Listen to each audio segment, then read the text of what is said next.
Tom did everything right. He saved for 20 years, never touched the account, $80,000 exactly where the advice said to put it. Today it buys what 63,000 bought in 2020. He didn't spend it wrong, it just quietly became worth less while the balance stayed the same. And that's not bad luck, that's debasement. And it follows a pattern in history that history has documented in detail at different speeds with the same ending. You need to know where we are on that timeline right now.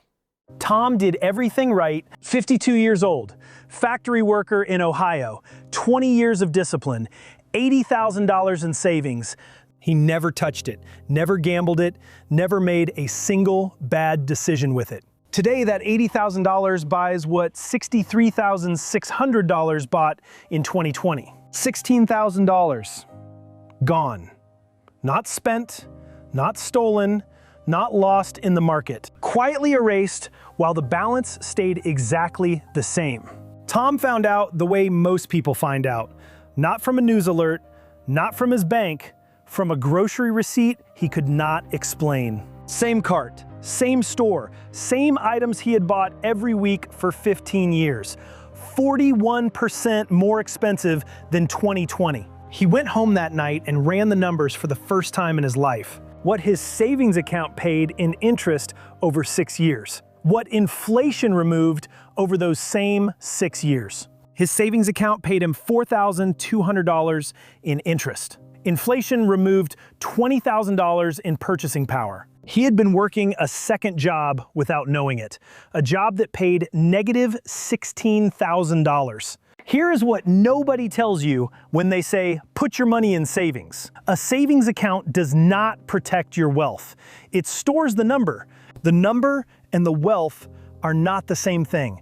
They stopped being the same thing in 1971. On August 15th, 1971, Richard Nixon walked into the White House briefing room on a Sunday night and closed the gold window. He told the world it was temporary. It was not temporary.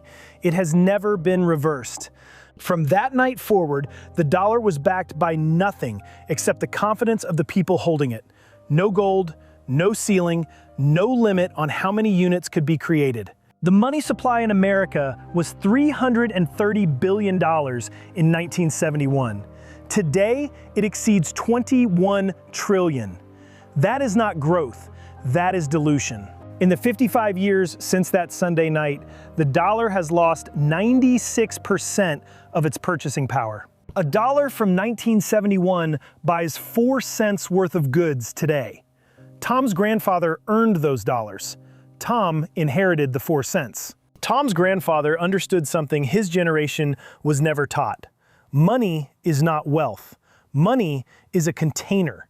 What matters is what the container holds, and whether that amount is shrinking. His grandfather came out of the Depression holding 3 things: a paid-off piece of land in eastern Tennessee, a small collection of gold coins in a coffee can buried under the back porch, and 0 debt. Not because he was sophisticated, because he had watched a currency fail once and refused to let a number on paper represent everything he had worked for. That coffee can did not earn interest. It did not show up on a statement. But in 1945, it bought the same amount it bought in 1932. The number stayed the same. So did the wealth. Tom is not his grandfather, but the pattern his grandfather recognized is running again. Slower, quieter, but moving in the same direction. Tom sits down with his wife on a Tuesday night and shows her the math. The gap between what the savings account earned and what inflation took. She looks at the number for a long time without saying anything. So here is the question Tom actually needed answered. Not what is happening to the dollar, what does he do about it, right now, with real money, in the real world? Here is what nobody is telling you. The same institutions advising citizens to save in dollars are not saving in dollars themselves. In 2024 and 2025, central banks worldwide bought more gold than at any point since 1967. China added 2,300 tons in 11 consecutive months. Russia, India, Poland, Turkey, all increasing gold reserves simultaneously. This is not coincidence. This is sovereign wealth managers voting with their balance sheets. They are not doing this because gold is fashionable. They are doing this because physical gold held in domestic vaults cannot be frozen, sanctioned, or devalued by another government's printing press. Hey, if you don't mind, we take a quick break, and this one matters. If you're holding dollars in your savings strategy, you don't have a savings strategy. You have a slow loss on a 20-year schedule. The Bitcoin and Security Bundle walks you through what actually preserving purchasing power during a debasement cycle means. It shows you if you decide to buy and invest in cryptocurrencies, any of them, Bitcoin, XRP, Ethereum, and more. It shows you how to do it safely and securely and how to not get trapped like most people do when they lose their money buying and selling cryptos, trying to trade like a whiz, or having it taken by some scammer. If you want, take a look at the link down below. Now let's jump right back into the video. When the people who print the money stop holding the money, that is information. Act on it accordingly. Tom makes one decision first. He stops treating his savings account as a destination. It is a waiting room. Money parks there temporarily while it figures out where it actually belongs. He divides what he has into 3 buckets. Not a theory, a decision made at a kitchen table on a Tuesday night. Bucket 1, operating cash. 6 months of living expenses, liquid, accessible immediately. He accepts the inflation loss on this portion because liquidity has real value when things move fast. Bucket 2, preservation. Assets that hold purchasing power when the dollar weakens. Things with a finite supply that no government can expand by running a printing press. Bucket 3, growth. Assets with a documented track record of outpacing inflation over time. Not speculation, pattern recognition applied to a 50-year data set. Tom looks at what has actually outpaced inflation since 2020. Not opinions, not predictions, data. Real estate in most American markets is up over 40%.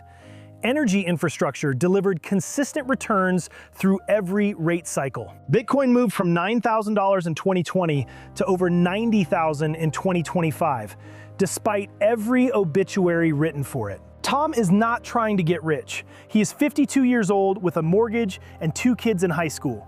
He is trying to stop getting poorer while doing everything right. That is a different goal than investing, and it requires a different set of tools than a savings account designed in 1950 for a currency that no longer exists. He makes one move, then another.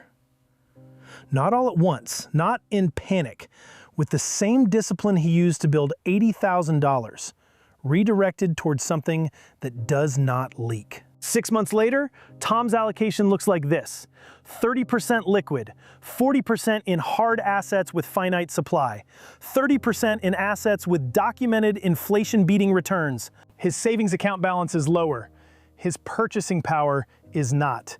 The invisible tax is documented. It is mathematical. It does not require your vote, your awareness, or your consent to keep running. Tom's grandfather knew that. Tom knows it now. The difference is Tom learned it at 52 instead of 32.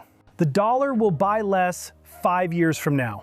It has bought less in 53 of the last 55 years without a single exception. That is not a prediction.